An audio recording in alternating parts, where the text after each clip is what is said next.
Hey folks, welcome back to the channel, and we are continuing on with our look at what I like to call the Forgotten Faction. They're the Predacons as presented in Transformers Prime. I've been looking at them as a viable third option to the more familiar Autobots and Decepticons. These guys are potentially a completely independent group, and while they were introduced and touched on throughout the season, mostly by Predacon and in the Predacons Rising movie just a little bit, a lot of them didn't get screen time, and I've kind of been thinking about, well, what if they were fleshed out? And we've had Ripclaw as, you know, the kind of overseeing fembot that cares about them all. We've had Laserback as, you know, a potential second in command. Maybe not one to be completely trusted. Vertebrae, who is kind of the brooding, quiet bruiser of the bunch. Abominus as their combiner, because every good faction needs a combiner. And Skylings, who I always sort of envision as Predacon's confidant. He's wise. And I've always sort of seen him as maybe the scientist of the group. Now, as much as these beasts have any science, which honestly I don't think they have very much of. I don't think that the tech specs kind of support my view for Skylings, but that's neither here nor there. Because, you know, his on-screen appearance was somewhat limited, I feel like I can kind of do what I want with the character. And here is another guy who got a little bit of screen time because of Predacon's Rising. So stick around, we're going to look at this guy and what role he could hold in the latest GotBot True review.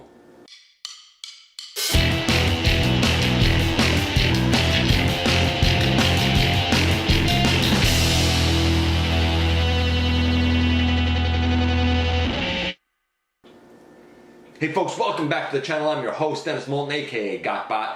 Please like, comment, subscribe, share, check out Machinery of Man, The Everything Factor. Check me out everywhere, have a look around the channel, and see what might catch your interest. And this is a guy that I opted to get instead of Grimwing, though I would kind of like to have him now just to fill out the ranks a bit. But I got this guy because he actually had screen time. This is Darksteel. He was a Target exclusive.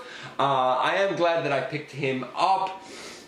I kind of see this guy as the one who brings a little bit of levity to the group. He can break tension. He tends to have a little bit more of a lighthearted nature, except when it comes down to business. Then he is one of the strongest and most ferocious Predacons that you would ever want to encounter. But that's sort of how I envision this guy.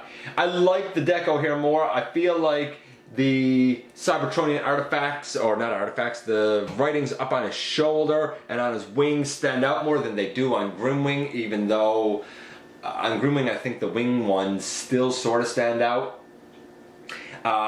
He comes with the same, his, you know, weapon, I guess, is this same little bird thing that Grimwing came with. He was called Blackbeak. This guy doesn't have a black beak, but I still tend to call him Blackbeak because I don't actually have that character. And the way that this works is there's a string here, and you know, of course he can hold it as, I guess, a blaster. You know, he can certainly hold it as like a blaster, or you can take it out, putting him back again, or you can take it out and this whole piece comes off.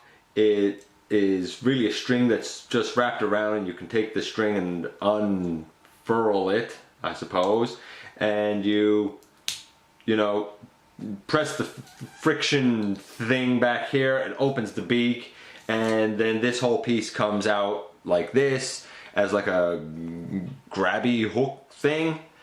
So that's one weapon possibility for him.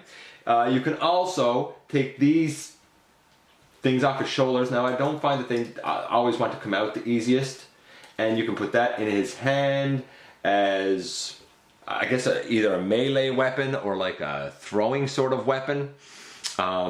Honestly, I don't really tend to take them off of his shoulders, and you take that out and there's a a 5mm peg here, and it just slides back up into the shoulder piece. There's a hole right there. This just slides back up into it, and you have him, you know, back as full. The colors, well, he actually appeared in the fiction, so we can actually assess his colors pretty good. He had black thighs. In the Predacons Rising movie, there was more black up around his shoulders. His face wasn't quite as orange as the face is here. I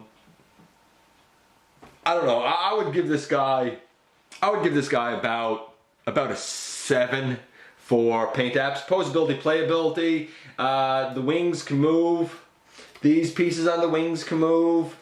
The head is on a ball joint and can go left and right. It looks up and down. The arms, you know, can go forward and back. There's a bicep swivel. There's an elbow just under 90 degrees. The thumb moves. There's a back and forth at the wrist, and the wrist does rotate, so decent articulation actually on the wrist. The legs go forward all the way, go back all the way. There's a thigh swivel, pretty tight. Nice deep knee, way over 90 degrees, love it. The toes can tilt. He has a heel spur that can move. He stands pretty solidly, to be honest with you. His beast mode, I feel like, is more solid. Now, that's not to say this guy's perfect. He has great articulation, but that being said, this opens up way too easy, and this opens up way too easy. Basically, on these two gray pieces, let's see if I can show it. You have a little notch out in right there. See if I can show it. A little notch out in right there. It's supposed to go over kind of the ear piece of the head of the beast mode, I guess. The earpiece of the head of the beast mode. And lock them in, but they don't really lock in, to be perfectly honest with you. The whole chest assembly doesn't really lock in very well, so you move his head up and the whole chest tends to come up. I think that's a weakness. He's not really solid. Now, the joints are tight, the tolerances are great, but when you're actually using him, he doesn't really stay together the best. That's why I'm going to give his overall score about a 6. It's a little better than average because the joints luckily have great tolerances. It's just that they don't really stick together. Actually, it's probably a 5. It's a disappointment. But I'm going to give it a 6. I'm going to be generous and give it a 6. So paint apps are about a 7. Posability, playability, it's about a 6. This guy's about a 6.5. We're going to go right into the transformation for this guy and get that done. So you bring up this whole chest piece and you straighten out the wings on the back like this. The whole head flips in to become the neck of the beast mode, and we bring all of this up really just like this for now. We take the shoulders and bring them down and bring them down, and we push the shoulders together as close as we can. And we bring the head down, and the shoulders now lock into the sides of the head. The shoulders have a circular section here, and that circular section locks into a circular section here on the neck. So in this mode, they lock in pretty good. Take the thumbs and put them out to the side and flip back the hands and turn them around to become the front, we'll call it the front paws. You can even now flip out this little wing piece and put this wing down, flip out this little wing piece to make his, I don't know, griffin I guess it is. I guess it's a griffin type of mode. This is what we have so far. We don't have the back done. With the back, you actually want to extend, so you need to take both thighs and pull down on this hinge in here. A lot of people forget to do that. You take the leg and you hinge it up. You see a space in here. You basically hinge the knee up into that. You fold the knee all the way up. You bend the knee all the way up. You extend the beast feet. You extend the beast feet. They're just on a little gray hinge thing inside here. And you take the heel spur and you put it up on the back of his leg. You take the robot heel spur, put it up on the back of his leg, and you have him in, or you should, if I got these legs bent up correctly, you should have him now in his beast mode, and he looks like this. It's, you know, what can I say? It's a beast mode. It sure is a beast mode. I think he's more solid here because the shoulders lock in. If the shoulders could lock in as nicely in robot mode, I think we'd have a real winner. And maybe some people do. Maybe this is just, you know, one of those mileage may vary cases. That is certainly more than possible. Overall, the transformation is pretty easy. You got to remember about that waist, pulling it out.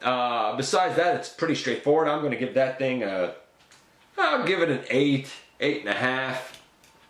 There is a hole way back here on his tailpiece, and you can take our little bird beast weapon thing and, oh, let me close his beak.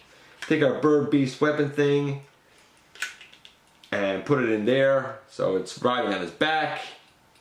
Probably as good of weapon storage as we could hope. And boom.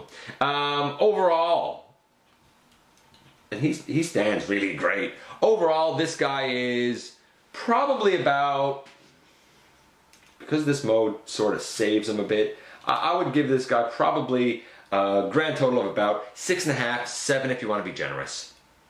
Overall score for this guy. Just out of interest's sake, you know, there he is, the kind of levity of the team, the guy that breaks the tension. Here's the combiner Abominus that's part of the team with them.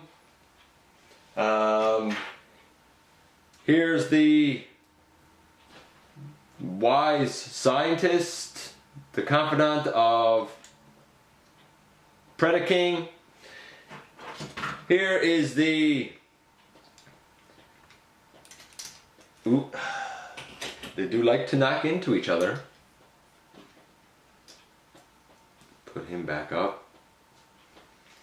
Here's the protective fembot of the group. Here's the potential second in command.